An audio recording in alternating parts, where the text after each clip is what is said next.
Hello and welcome back to another episode of What the Clams. As per usual, I am Clams, and today I have my brother here, Mr. Bailey, as we call him, Walmart. Hello, my name is Baily, or you can call me Walmart, whichever suits you. But yeah, one of the things I want to do, man, like I said, so I've done the last episode was with your brother, with the Mr. Homeless Man, and I kind of seen it fitting to kind of do back to back for you guys. So, one of the things I brought this up with Hobo last time, but I want to start off with this with you hmm is you've been one of my friends for like you and your brother are the longest friendships I've had that I consistently still talk to and hang out with and stuff. I could say the same. Yeah, but I mean, going back to even like you guys were there before my mom passed. Like you actually have met my mom, met my uncle, and all that stuff. So before the trauma, before the addiction, through the trauma, through the addiction, after the addiction, and all that stuff. Hmm. At this point, so I've got to see your rise and fall, yep, and like everything in between. yeah, and that's what I want to say right off the bat though is thank you for your friendship. There's been just a handful of people that I've still kind of kept in like very close contact with, especially through this transition. I'm coming up on like 7 months of sobriety, and it's been a lot of change, and I've kind of toned back. I mean, I'll go out and spend a lot of time going to the bars and doing this and doing that, Yeah, and yeah. filling my time up that way. And I've decided to kind of dwindle down my circle. And you're one of the people I still actually stay in contact with, and I just appreciate that even through the time when I was there, we were talking and stuff when I was able to get my phone back in a treatment center. Yeah, I just want to start off by saying thank you. Like I said, you and your brother are the only two that I really still consistently talk to of my friends that I actually met my mom, saw the trauma and stuff like that, and that kind of gateways into what I wanted to go into with you for this podcast. So I'm going to state two of these because these two actually play together. So with that trauma being like the loss of a loved one, I want to hmm touch base with that, and then starting use at a young age. So I honestly think that that's where a lot of this stuff happened was because of the loss. So at a young age, dude, it was. I ain't trying to like put any like burden on you, but it was you that got me into the Yeah, and substances. that's pretty much why I wanted to bring it up because after my mom passed, it started with the weed and the drinking, and then from there is where it just kind we of we stole my grandma's bottle of like Jose Cuervo, which yeah, was horrible. And then we got some weed from a buddy of ours, somebody you knew yeah, that he had just like he was like a fucking rookie weed dealer. yeah. Looking back at it, he didn't sell no good shit. So like we smoked some shit weed. I don't remember any of the weed portion. I remember drinking the Jose Cuervo with you. I remember you waking me up Yeah, and being like, hey, take a hit of this. And I took a hit and went right back to bed. So I don't remember the first time I got stoned. yeah. That's kind of like I mean, I wouldn't have started using. I don't think if it wasn't for the trauma. I didn't want to feel the emotions, and that's kind of where I was shown like, hey, you going through this shit, drink this beer, smoke this weed, and like that's I mean my family that's what my family did, and I'm not dogging them. It's just something, like some people can handle it and can keep it under control, but the way I talk about a lot is the intention of use. And I wasn't intending to use it like I was using it to self-medicate. I was using it to avoid my emotion. That was 100% what I was doing. I didn't want to deal with. I learned after a long portion of time, it took me a long time to actually come to this conclusion, but I learned that I was a victim to my addiction. That I was subjugating all of the joy that I could have had in my life for my addiction because it was necessary to be happy. And so at a certain point, it incorporated itself into my life where I was sitting there in the beginning and I was like, oh, okay, I could drink once a week. Oh, okay, I could drink once a month. I could smoke, whenever. And then it turned into a facet where everybody in my life was doing the exact same thing. Yep. So I just followed suit Yeah. because I wanted to fit in. And the other thing too is like when you're in the addiction, you surround yourself with people doing the same thing. It's when you step away, like I didn't realize until I was in the treatment center, dude, that like the things that I do and the people I was hanging out with, that's not normal because hmm I was just so used to it. And that's also one of the things I put on here was like how a small town affects it. When you're a small town, everybody knows everybody and everybody's doing the same shit. and there wasn't very many people that were like stepping away from doing those things or were openly being like, no, I don't do that. Everybody was fucking drinking, everybody was partying, everybody was doing this and that. And that's kind of where like mine got like bad because I started. All of our friend group. Yeah, well, I mean, fuck, dude, I was supplying a lot of it. I was selling, I was selling the Oh, you weed. were selling the weed to everybody. You were like, yeah, I like was paying for the fucking beer, dude. I mean, that's how we would have all those you were the ragers. plug Yeah. for the longest time in town. You were the plug. I going back and thinking about it, dude. I mean, it's for me. I realized that it had consumed everything. Like that was my personality. I didn't have my own like. I did have my own thoughts and beliefs. I shouldn't say it like that, but how I mean it is the fact that everything I did focused around drinking and partying. Everything revolved around that. Hmm. And then the coke came in, dude. And with the cocaine, man, I got that's where it really came to a head is because I stopped for a while. I mean, there was years I had years of sobriety from that, but I wasn't sober. I was still drinking. I was still doing this, still doing that, and Yeah, you subjugated. I substituted everything. And then what happened was I got to a point you were like, if I drank a beer, I was buying coke. You were back into the old cycle. Yeah, and You would just fall yourself back into the same thing over and over, and I fell into that for a while yeah, too. it's the fucking hamster loop, dude. It's that fucking hamster wheel. I It's tried to vicious. blame it on my past. I tried to blame it on like, oh, I had lost people. I had went through a breakup. It was nobody's fault but mine, dude. Yeah, you start to try to create reasoning and like try to justify it Hmm. in any way you can. And I now being sober and like I said, I haven't done anything. I smoke cigarettes.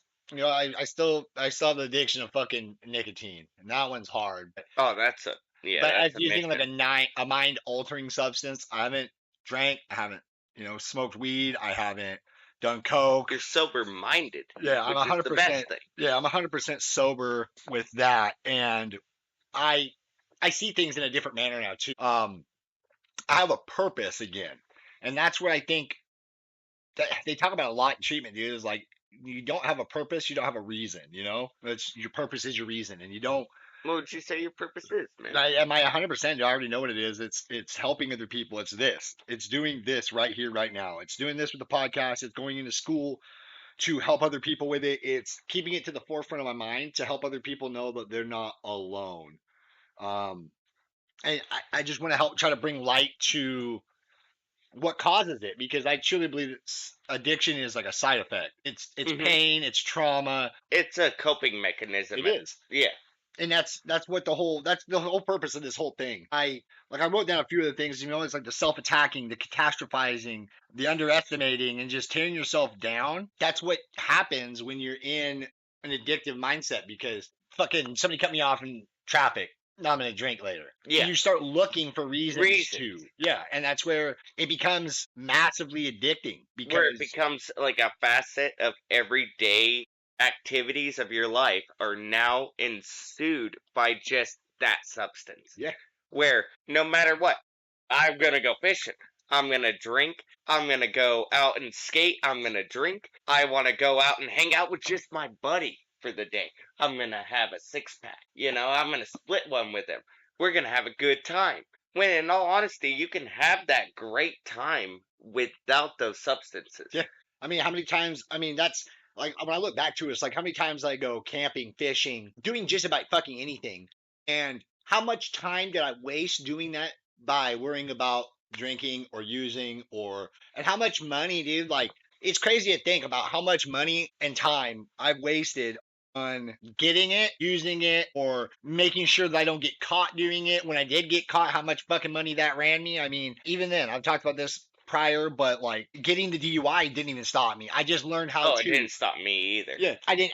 All I did was like they give you the class to like learn how your blood alcohol level works, and all I did was do the math to break it down to where okay, I can drink this many beers if I stop at this time to be able to wake up at this time, be able to blow into the interlock, and be able to drive. And see, I didn't even do that. I just skirted around It's everything avoided it. except for the accountability of doing it.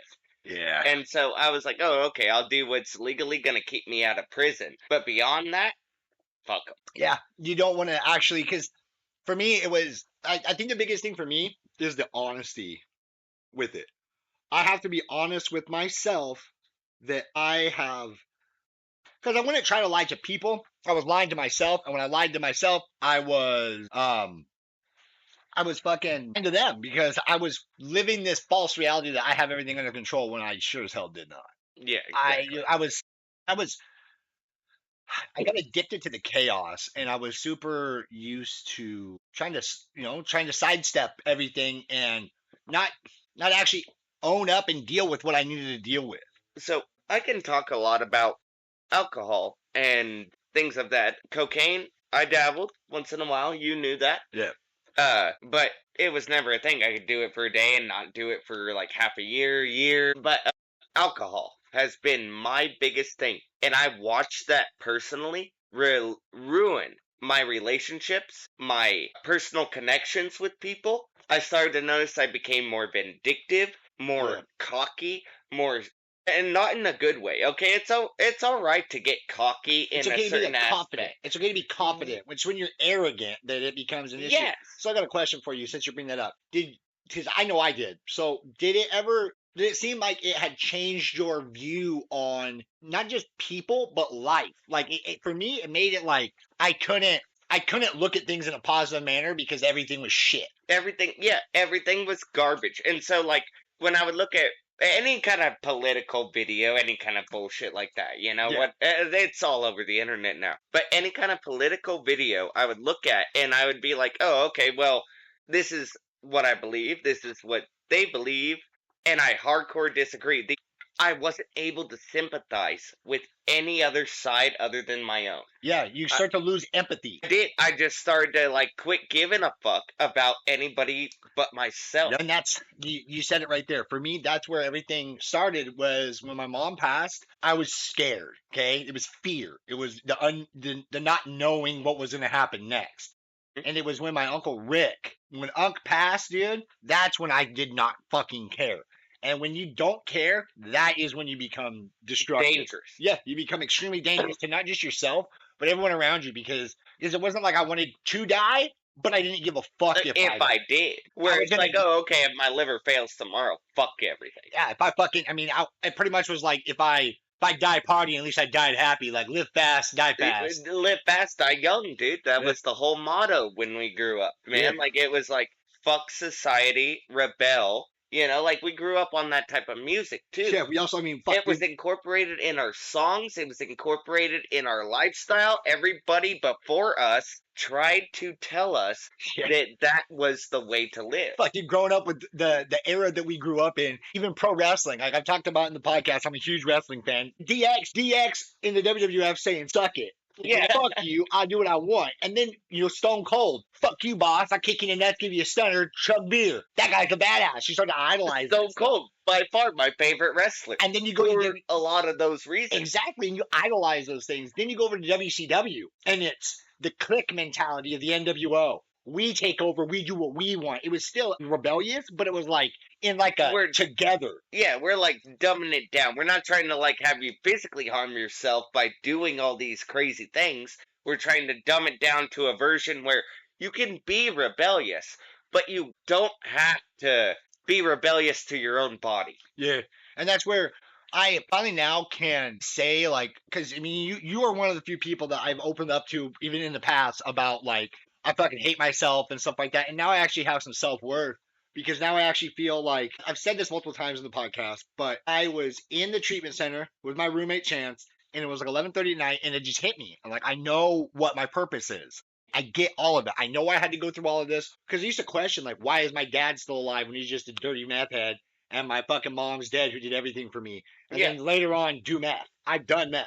I've done fucking heroin. I've done all these things, dude. yeah. And I now realize I had to go through the pains to understand it. I had to do the things to understand that I don't control, like I can't control it. That's pretty much what it is. I can't control it. And if I do them, I will lose myself. And that's how I know that I can relate to other people. That's why I wanted to do the podcast. I wanted to do a podcast for years. And it was when I realized that this is how I want to do it. It's not the only thing I talk about. I like talking about other random things, Oh like yeah. what's going on. Oh yeah. But addiction will always be my number one thing I talk about. I mean, I spend time in groups and hearing other people's stories and stuff has it's changed how I view myself. because Hmm. I know that there's other people. You can go into one of these, That even went through worse than us, yeah, man. and that's the other thing is that right there. I realized hearing other people's stories, even in the treatment center, was like, holy shit. Like I knew my shit was bad, but like, damn, it could have Damn. got worse, Yeah. and it would, it will, and it always will. That's It the thing. always does. If you continue down that path, you will find nothing down there besides sorrow and addiction. Yeah. That's all your life will revolve around is whatever substance you're focused on.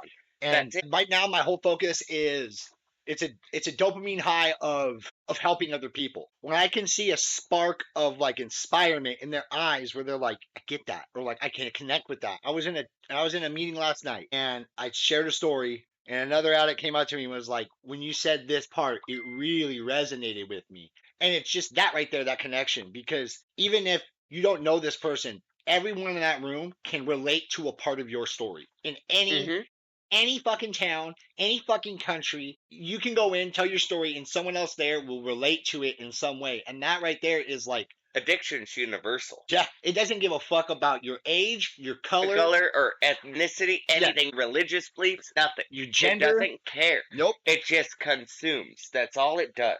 And the thing is, too, is like I had this stigma on that. Like, I went in there, it was all going to just be a bunch of like dirty crackheads, like that's how the world pretty much portrays like what an addict is and what you're going to see when in movies and stuff. That's what they portray that you're going to see when you I go mean, into a even treatment center. modern day stuff, like the cops look at the homeless as like constant, and not all of them. I will say some of them, but not all of them are druggies.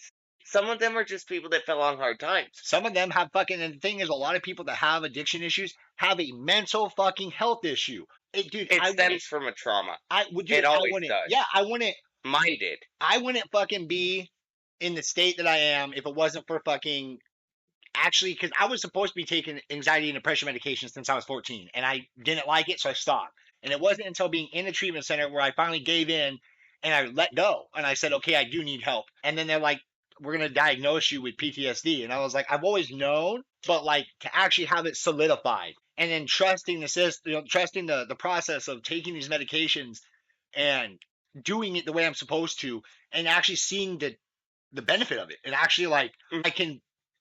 I can control my emotions a lot better. And it's increased. I just went to a meeting for my daughter's stuff because she's got stuff going on, and being able to sit there in a room with my kid's mom and being able to talk about things, even if it's like, like hearing other people say that you guys have come a long ways in your parenting and being able to communicate amongst yourselves is great. And that it feels good. I mean, don't get me wrong, it's kind of like a fuck, man. It sucks that it was like that for so long. But I would dwell so much on the past for so long that like I'm over caring about the past. I care about right here, right now, what's coming in the future. But that's the other thing too is future tripping, worrying about what's coming, or worrying about, well, this is gonna happen like this because this is how it happened in the past, but not allowing it to play out. What That's what fucking I The drown future is myself what in. the future is what's most important, man. So like a lot of people come into like the mindset where they think like, oh, okay, I'm caught in this addiction. I'll quit in 10 years. I'll quit in 5 years.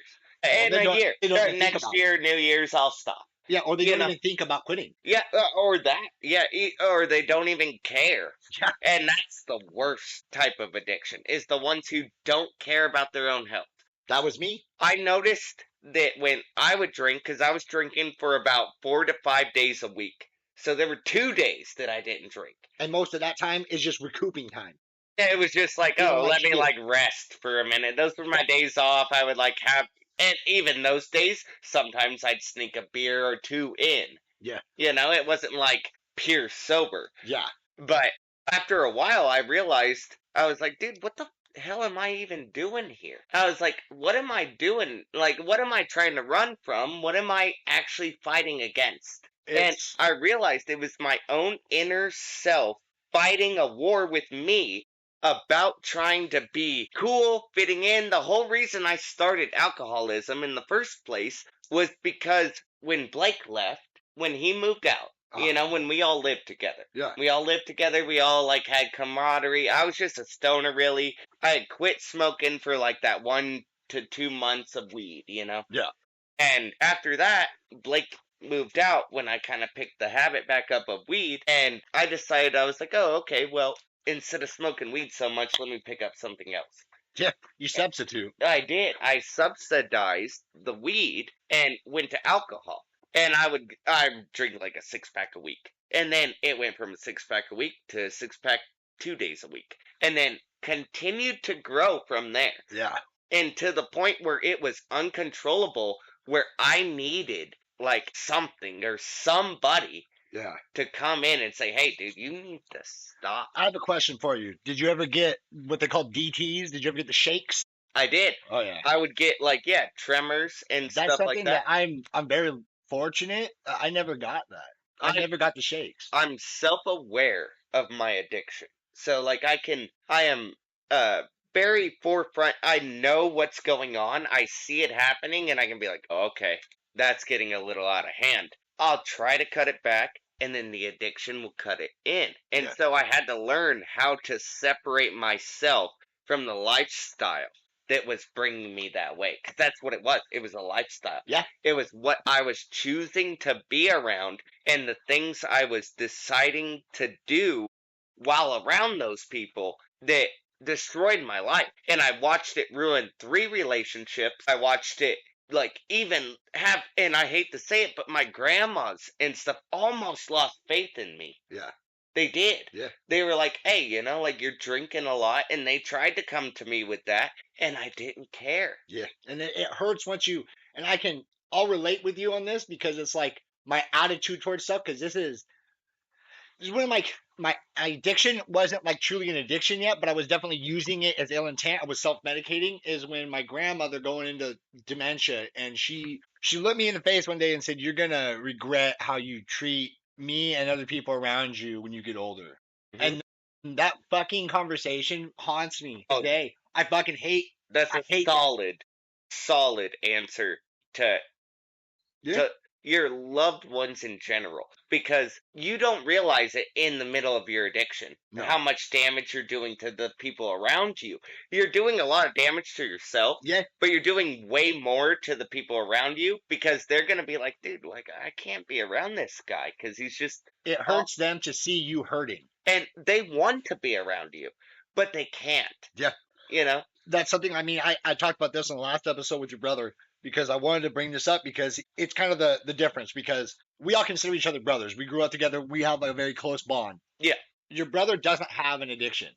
He doesn't have an No. addiction. Like he can stop if he wants. Yeah, he can quit he's very, smoking weed even. I have full faith that he yeah. could Oh, yeah. just I've cut it seen out it. if he wanted to. Yeah, I've seen him do it. Like If he's he very much decided that's what he wanted to do, that's what he'll do. he's very much open to the fact that he's like the one thing I can't just shake is nicotine, cigarettes, which And that's very hard, dude. I yeah, can't deny that that battle alone is its own kind of like yeah. battle. But one thing I gotta say is like I wanted to do this back to back in like a comparison because you and I have both. If in the situation, if I'm the oldest brother, Hobo's the middle brother, and then you're the younger brother, and it's crazy how there's times where we all would talk and stuff, but it was like we separated. I've gotten closer again with Hobo since I've been able to accept that I had an issue. Yeah. Like it was never that he Well, didn't. he respects the fuck out of that, and so do I, by the way. That's my thing too. Is everybody I've had come on, like especially like with Calvin and stuff. He doesn't have an addiction issue, and he's like, I'm proud of you, and like I could not take a compliment before. I couldn't, and now it's like, you know what? Thank you, because I finally have some self worth to where Well, I'm doing this. Because the thing is, I used to try and stop for my kids, for my girlfriend, whatever. hmm? I can't do it for that.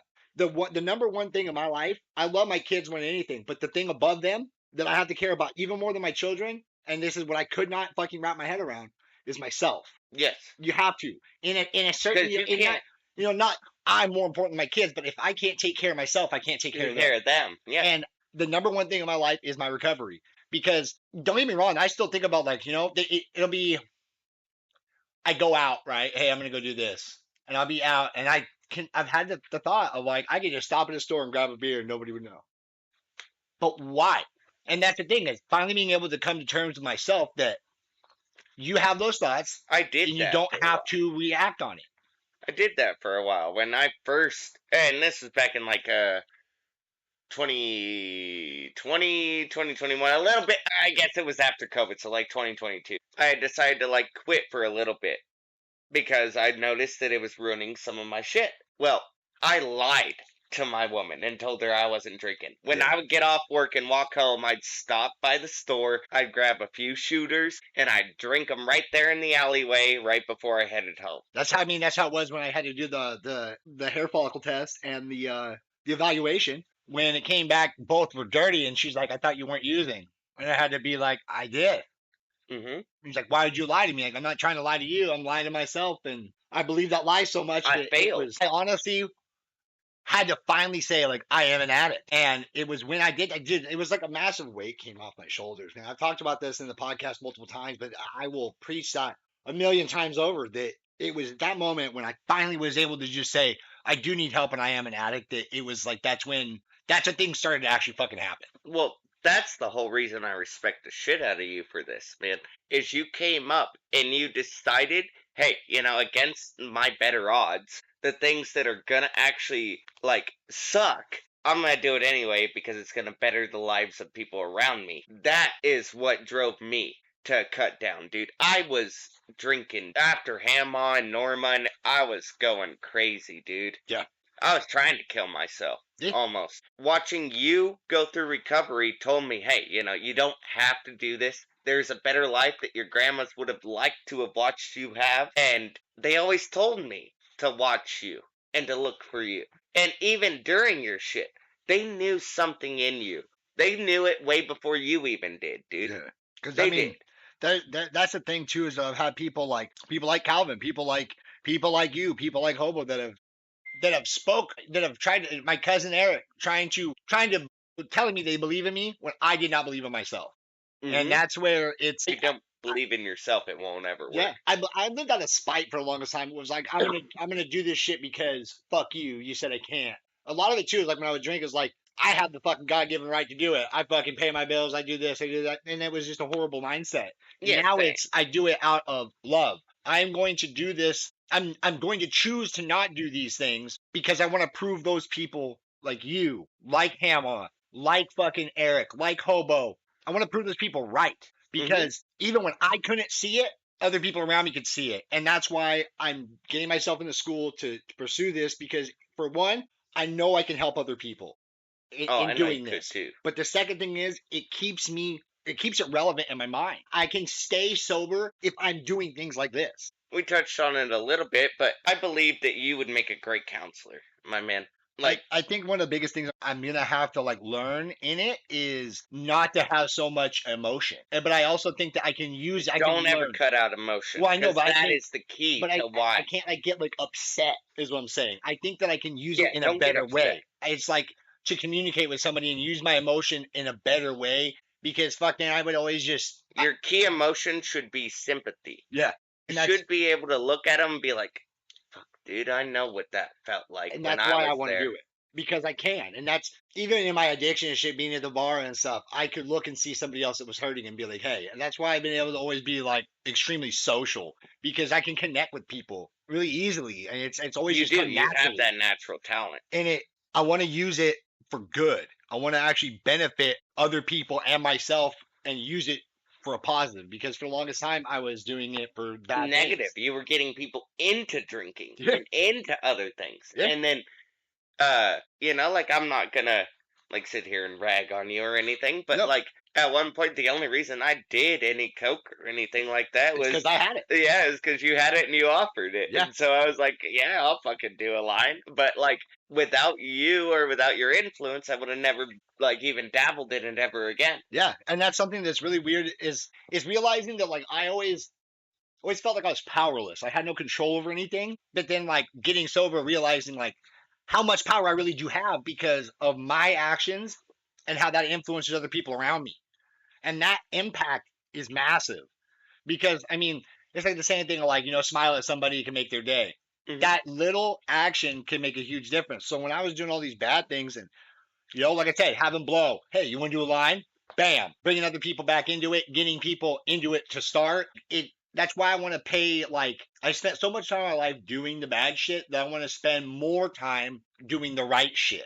Yeah. It's So, like, before everything, when I still worked at Chevron, right, I was doing gas attending. I was pumping people's gas. yeah, uh there was a lady who would came in and she had just got through a divorce. I had just got through the breakup, and she was like way older than me, like she's like in her 50s. And I had just got through like Christina and all that for my relationship. And she came in and she was bawling her. I had just watched Christina walk out of a store with another guy, and I went and bawled my eyes out and then had to compose myself and go straight back to work. I went to work and I put a fake smile on until this lady came in and she was bawling and crying. And I shed tears with her and I saved her life. To this day, she messaged me and she was like, hey, not trying to be weird or anything, but she was like, you talked to me that day and that really saved me. She Yeah. was like, I was gonna kill myself that day. Yeah. And you never know, dude. Like, that's the thing is you never know what somebody's going through. And that's where I want to I've lived my life right at the fucking rim of the drain for so long that I want to fucking be the person that can throw the fucking life preserver out and pull people back from that drain. Because I didn't care for so long. That's why I was there. And I would go into this depression and I have extremely bad anxiety. I have depression. I have all these things, but I'm not the only fucking one. And if I can take those things that I have, understand them, and use them to help other people, then I'm doing what I know I should be doing. And Hmm. that's all I want to do is I want to help. Like I said, I've said a million times on the podcast, but that's why I do this podcast. Well, It's that's something that it helps me by doing this, and I hope that one person out there can benefit from it. That's all it takes for it to be worth it for me. If one person can be inspired, it's worth it. times there's a lot of people lost in a void of darkness. Uh-huh. And all it takes is one person to light a lighter and say, hey, follow me. We're going to go. Yeah, and get out of there. And dude, I got fucked up as I went into fucking treatment, dude, and I had no, It takes a flame from inside, yeah, dude. It doesn't come from anywhere else. no, Nobody will give it to you. It's not given. you have to want it, and if you don't want it, it'll never work. Yes, You can fake it for a it's while. earned. Yeah, you can fake it for a while. Oh, dude, yeah, you can put on a flame and like claim, hey, I'm going to be better. And then in like 2 months, you fall back into your Yep. shit. Yeah. You know? I have finally found where I want to be mentally, and it's freeing. I have no want to ever use again. I don't want to do those things, but there was even times in the addiction I didn't want to, and Oh, I still did. I got so tired. That's why I partially like decided like cut down my drinking significantly because like I had said I was drinking 4 to 5 days. Now I maybe drink 1 or 2. Okay? So I haven't completely beat my addiction yet. I am not going to sit here and claim that I'm a saint or somebody that is like went through the full fight, but I'm going through my fight still to this day. And I feel like I've made some ground, but I feel like if I let myself slip, that ground's going to be lost. Yeah. And I would say a lot of that does fall from a lack of support. That's why I respect where you went and went for a support group that would help and like give you that kind of motivation on a daily, or not necessarily on a daily, Oh, but it's definitely on the daily. I'll tell you that. And that's something that I was saying, dude, is like I always had like a stigma and like I viewed it as like a negative thing. It's like I lost if I went to a treatment center. that's the way I viewed it for the And longest. yeah, dude, not being in there, it's like it's hard coming back out and realizing that like I have all these tools that I learned in there. Like you're not just in there just don't drink. That's not you're learning about like how to mentally cope with things, how to address things in a healthier manner, how to change your life. And when you come back out, you have people around you that are still struggling with those things because they don't have that. They didn't spend the 60 days in there to learn those things. Yeah, they don't know the rules. They don't. They don't have the tools. They don't have a step by step to get them out of that. And that's where I'm extremely thankful for going in there and doing that. I mean, dude, my goal, my end goal is because by the time I get the sober time I need to get through the schooling that I need to have, to get the degree that I need to have, Hmm. the kids should be just about adult age. Yeah. I want to end goal is I'd like to move over and at least for a while work at the treatment center that I went to because that would be extremely powerful to say I started in this fucking room right where you are. That's why I'm here today. I was sitting in that chair once upon a time. Yeah, and to be able to because it really does, man. A lot of those people that were in there, like they taught me, dude. Somebody in there said something that was just, fuck, man. I learned so many things in there, like just sayings that are like, holy shit. Somebody said, what you do today, you will, it's you'll, how do they put it? what you do today in 30 days, that's what you're going to be dealing with, like the repercussions of. Yeah. So if you're doing something good today, you're not going to see the benefit of it right Results. now. Well, it's the same with even positive things. You know, so that's and exactly. So they're like, if you're putting in the work now, in 30 days, you're going to look back and be like, damn. Because, like, dude, I've said it before too, and I've said this in the group last night because I don't want to speak down by anybody. No, no. This has been a lot easier than I thought, but it's because I was finally mentally ready. If you'd have told me 9 months ago, 8 months ago, before I'm even fucking, because I'm not even just 7 months. I'm like a little over a week away from 7 months. If you would have told me 7 months ago, I would be sober and have gone to treatment and done all these things and be doing what I'm doing now, I'd have told you to fuck off.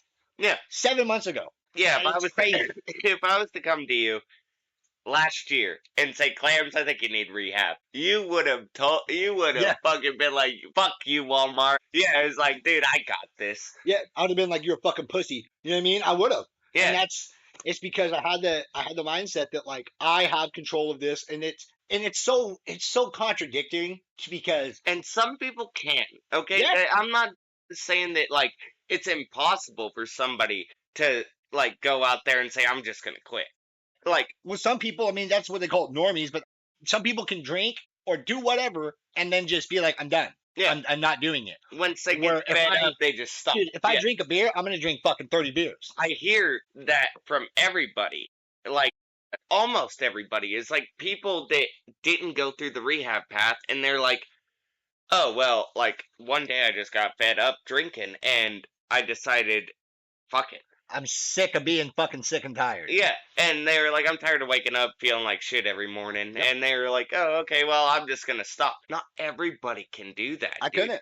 And I would have never. I at first was like, man, fuck my kid's mom because she called me out in court. You know, I'm like, fuck you. Well, but in reality, if it wasn't for her doing that, I wouldn't be sober today. Mm-hmm. She wasn't enabling. She wasn't going to allow the behavior. And if it wasn't for that action, I would still be using. I still would be lying. I still would be fucking. Because I would, dude. I was telling my wife, I'm not fucking doing coke, but I would fucking go get a beer while she was at work. You know, I'd get off work, she'd be at work. I'd go get a beer. I'd drink that beer. I start getting a buzz. Go get a bag. Mm-hmm. Go get a bag. Go get a bag. Go get a bag. It was such a cycle, dude. And like feeling like a piece of shit because I know what I'm doing, but then lying to myself. They're like. And lying to her. Yeah, it fucking hurts. When you're like, dude, the person I actually love, I'm not being truthful towards. I'm not being honest. And yeah, like. It's because I'm not being honest with with myself. It's like I'm being a fake version of myself. And I got tired of lying to myself that, okay, I'm not going to do it anymore. And then do it again, and I'd just be mad. Yeah, exactly. You want to sit there and you're going to, like, tell yourself, hey, I'm going to stop. And then when you don't, you're immediately like hateful towards yourself, which causes more self-harm. Yeah. And that's what honestly drags all the people, because it takes one moment. Like, I'm not like belittling what you're doing at all, because like they say in the 12 steps, dude, is like, we practice progress, not perfection. So you're obviously making progress, but the one thing I will openly say, and I want you to keep this in mind, is that you're still one bad time away from being right back. Right back. Yeah, exactly. Like I said, I'm self-aware of that. And so, like, I know that, like, heck, if something really traumatic came up, another breakup, another something, you know, like, I have a good, stable life going at this moment. It took me a while to get back there. And I wouldn't say I'm anywhere near where I want to be, but at the same time, I'm working towards that, and I feel the progress happening. When that stability gets ripped away, it's really easy to fall right back. If that all just gets tore away, I could see how I could fall back into that pit. Yeah. And then have to dig myself out all over again. And that's what I did multiple times, dude. And the thing was, I never even wanted to be out of the pit. It was, I would be doing it I would doing it to like hang out and do stuff social. And then something bad would happen. Now I'm doing it to kill that emotion. And that's why each time it just got worse and got worse and got worse. Or just finding excuses on why you're like justifying what you're doing. Yeah. That's all it is. Everybody does it. And I don't care if it's an addiction or even a gambling addiction or any of it. All right? Like everybody justifies their own addictions. Yeah. They will. Fuck, man. They're like, nobody's going to tell you they're wrong. Yeah. Like, and that's what I had to do for my shit, is I had to eventually just be like, you know what? It is true. I have lost. Acceptance I have. is the first step. Yeah, It is. I have finally accepted the fact that I cannot manage my life and I need help getting control of it. That is the first step, And man. dude, I will praise over and over again, man. I think that the treatment center, like, don't get me wrong, there's some people that can stop without going to one, but I still don't think that even those people have the same amount of stability that somebody who went to a treatment center and learned, because you learn so many things in there, dude, that like A lot of you're way people more equipped. a lot of people I think are scared of treatment for one reason and one reason only is it will destroy the stability of what they've already created for their life. It And makes you so feel like you lost. like cool, okay, like you have all these friends, you pay rent. Well, okay, what happens when you go to are you going to go and tell your boss, "Hey dude, I got to take 3 months off. I got to go to a treatment center." Well, You think you're going to have a job after that? well, that's the thing, though. It is protected. I was protected. They had to allow me to go and take a medical leave. It's a medical. They can't even discuss what it is. And I finally got my unemployment for the time that I've been off of that, even though I have another job now. But it's like they broke HIPAA. They Mhm. discussed what I was there for with somebody else. You can't do that. Yeah, no, you can't. And that's where at first that's when they told me I need to go to treatment. I was like, I finally got a job, I'm making good money, and like that's the other thing too is realizing in that treatment center that I don't that job was fucking part of the reason I was not doing good. My Mhm. mental health is so much better by not being at that place because it's just a facade. Oh, you're making good money, but they're wringing you out, dude. They're just running you dry. I was burnt out, and it made me feel like shit. That That's place fucking. most minimum wage jobs. I was doing management, dude. I was Well, making fucking 25 an hour. management just means you get like a couple more dollars an hour for 10 times the responsibility. And the thing is, but one thing about I was shitty at it. I was really good at my job, and like I had a really good rapport with my associates and stuff. And it was defeating to have to walk away because I knew that they trusted me. I wanted to still do it for them, but it was what was behind the scenes that they don't deal with that I couldn't deal with anymore. The Hmm. harassment from my boss, the false fucking promises that things are going to get better. You know, Yeah, I pointed out always. so many fucking things that were wrong, and they didn't do anything about it until after. Like, dude, they couldn't sit there and say that like these things weren't an issue because what I called out the store manager for, he got fucking demoted for. Hmm. They So you're demoted him. obviously right. Yeah, and while I was going to treatment, they did this shit, and it's like, so you've been fucking denying all this stuff and not doing anything. Now that I fucking had to call ethics and go above and beyond to do these things and expose it, they finally do something when I've been fucking telling HR for months. Oh, dude, I told Hobo this for a long time.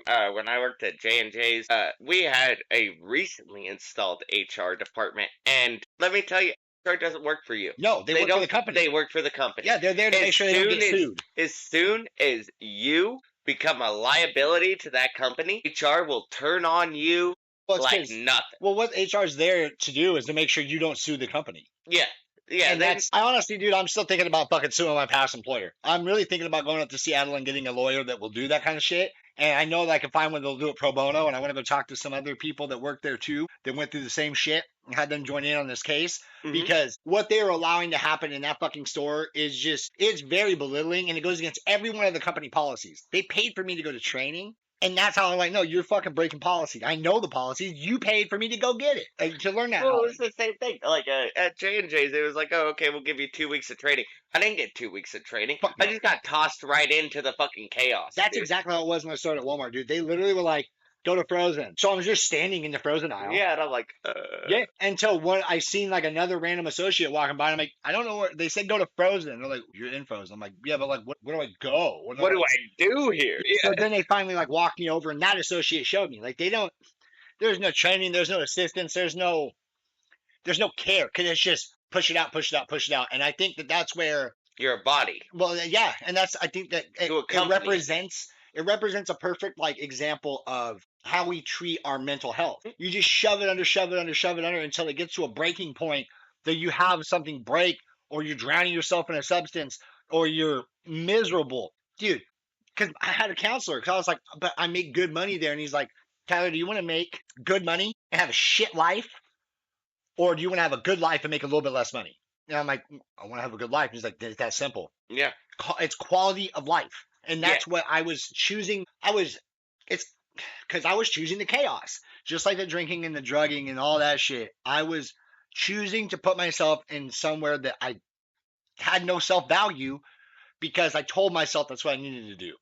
As a man, we're taught this, that you have to be a provider, you have to be a supporter. We go in, we try to do the best and get the highest paying job, even if we hate it. Yeah, and if We you do. don't, and if you fucking express how you feel mentally, you're a pussy. Oh, dude, every time I've ever talked to a guy, except for like you and my brother, like every time I've ever talked to a guy about how I feel about the work environment, they're just like, dude, just suck it up. Yeah, shut the fuck up, Yeah, pussy. and I'm like, dude, like you don't feel the fucking same way. Yeah, it's just deny and fucking push through, Yeah, and that's where it's that's why we have so many. That's why men have a higher fucking suicide rate because you don't have any self value because you start to feel like a failure. Dude, I'd say even say it right now. Even right now, I'm working a part-time job because I don't want to get too invested because I only have a couple of months till I start school. And until I get that work schedule or that schooling schedule, I don't want to be overwhelmed. Because if I get overwhelmed, I have a real high chance going right back to where I was. And I'm not going to do that. So it's like when I'm financially kind of struggling, I'm like, fuck, man, like I'm failing. It's hard to not feel that. When in reality, like I had to just trust the process that my fucking unemployment and stuff would come, and it did. Yeah. But it was fucking 4 months later. Yeah, it takes way too long. And I had to sit there and battle them because if you didn't have anything, like nobody to support you for those 4 months, you would have been fucked. Dude. And that's with unemployment getting a hold of me and saying pretty much that like my past employer was they fucking lied. They said that like I never reached out, that I didn't have this, I didn't do that. I'm like, no, they refused to accommodate me for my medical condition. They're like, I told them I just want to step down. Yeah. Like, move me to days, have me do a minuscule job, cut my fucking pay, just give me an easy job, because then I'd still have my 401k, I'd still be in the company. You could still pay in, yeah.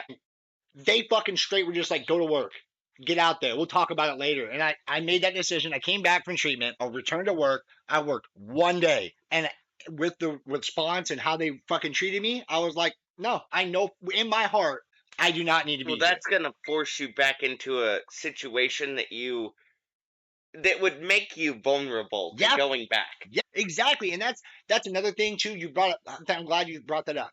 Vulnerability. We always think the vulnerability is like there's a lady. It's Brene Brown. She does this TED talk about vulnerability, and it's amazing, dude. Like what she talks. I tried to show it to you one time, man, but you're not in the mindset to see it, which is okay.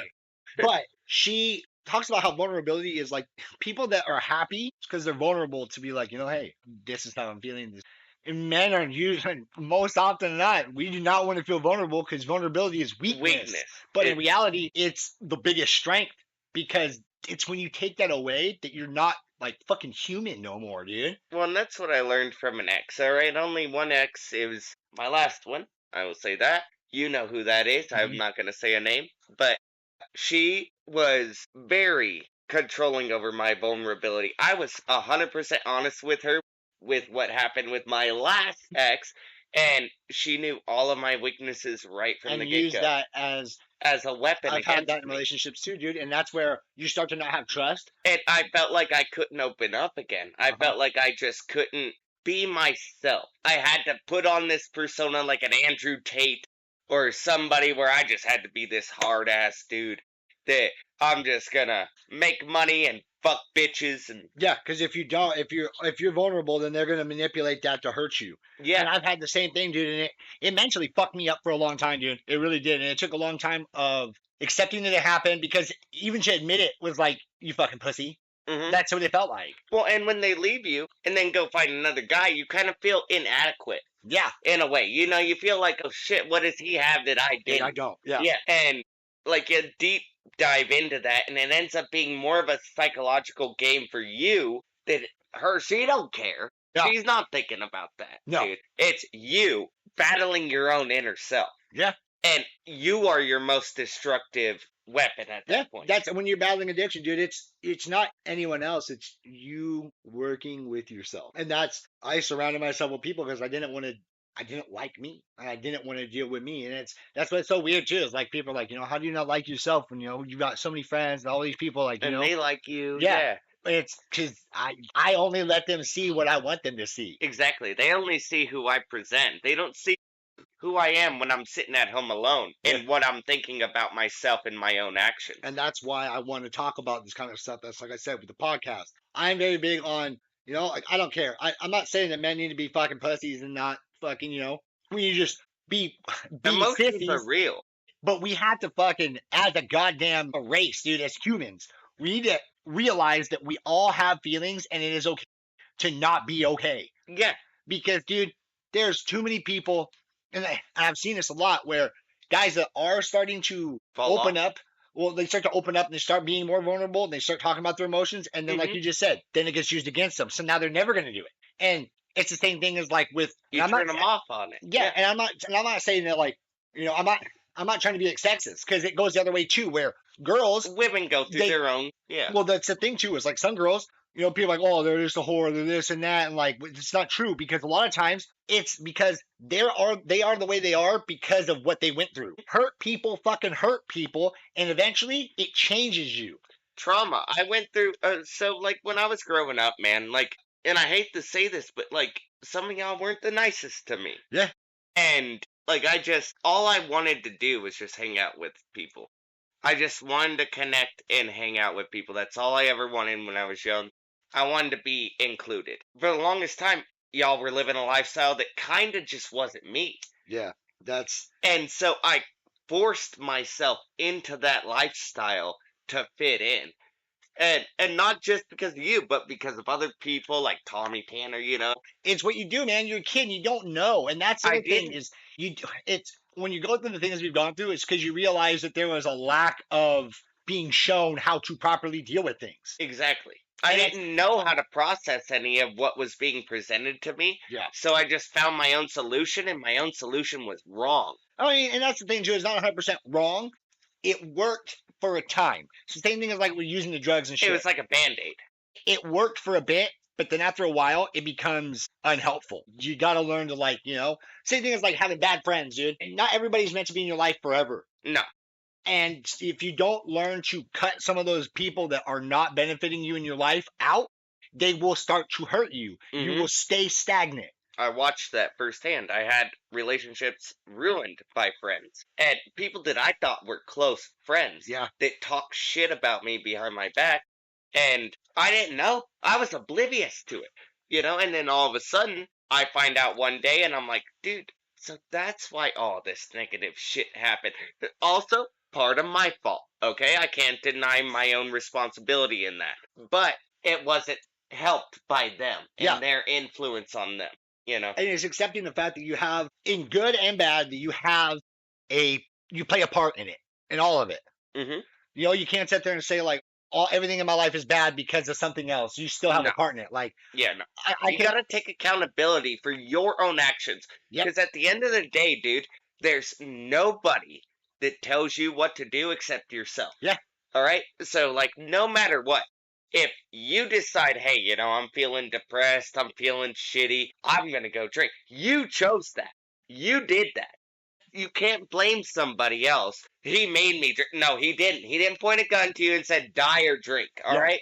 And like when people try to say like, oh, I wouldn't have done this if you wouldn't, it's the same thing. It's like, I'm not trying to like discredit it, but I'm just going to use it because we talked about it. Like you said, you wouldn't have used like some of the things at the time if it wasn't for me bringing it up. But it's still, I brought it and made it accessible, but you made the choice to use it. I would say cocaine is the only substance in that. Yeah. Everything else I did on my own fruition, but with other encouragements, I guess. But it's like my fault. You still made the choice. And that's where my fault. I can openly say, like, with drinking and stuff like that, okay? I was shown it, but I still continued to use it. Just because that's what I was, just because you can doesn't mean you have to. Exactly. Just because you can doesn't mean you should. You can go out and do anything you want in the world. The world is a blank canvas. You can paint it how you want. Yeah. Now, what picture are you trying to paint? Yeah, and that's one of my counselors said something really great in there, and it was, she shows that especially leans towards like, man, no one's coming to save you. What are you going to do to save yourself? Exactly. What actions are you going to, some of these actions you're going to have to do, you don't want to do. My grandma used to tell me this all the time. You might have someone come to help you, but they will never save you. They will never do it for you. You have to make a decision at some point or another, or nothing will ever change. Nothing will ever change, dude. Like my grandma used to always say, Tyler, there's gonna be things in your life that you're gonna have to fucking do that, I shouldn't say fucking, like, you're gonna have to do things in your life that you don't want to. Yeah. And, it's like the fucking Lorax, dude. It's not, and things will always be the same until someone like you, who cares a whole awful lot, nothing will ever change until you make that change, And it goes for the world. Like, I honestly believe, like, if you're putting good energy out into the world, good things are going to happen. The more good we put into the world, the more good that there's going to be in the world. And if we don't put Well, good into the world, you're going to keep getting shit. and I can only speak for myself, but personally, I'm a people watcher. And so I Same. watch the people around me and see what they do, and I kind of follow somewhat of a similar suit. I do my own twist to it, but I follow a suit to the people around me. And so that's why you inspired me a lot, Yeah. dude. I watched you go through the same addiction that I did. Now you had something on top of it. And so that's even more of a like battle that you fought. And I was like, dude, if he can do this, then I can too. If Like, I can do it, anyone can do it. yeah, And that's something, dude, is like, it's I thought I was a lost cause for the longest time. I same. thought that I was like just doomed to live this way until I died. And then I saw you go and see a glimpse of light. And your glimpse of light shimmered to me. And I looked at that glimpse of light and I was like, I would like that. I would like something like that. And I want to try towards that. And that's what helped me. Your wedding was my beginning. Yeah. I didn't drink for those 3 days, and that was like the biggest stint I had went for the Yeah. longest time, dude. Yeah, dude, and that's for me too. Was like getting out of treatment and then getting married was like, how am I gonna handle all this? And I surprised myself and was able to do it well. Like, I was able to hold strong, Well, and I'm and you I'm had doing okay failed, now, but you never know, dude. and And I appreciate you coming on here, opening up, and doing this with me. I have a few things I've set up for within the next couple of episodes, but I would like to definitely have another time when you come back on. I want to have you be another person, that returns and comes back and does more. oh yeah, So like I said, definitely. man, I really appreciate you coming on here. Yeah, I think we're gonna call it here. This has been another fucking episode of What the Clam. So stick around. We've got some cool shit that's coming up soon. Oh yeah.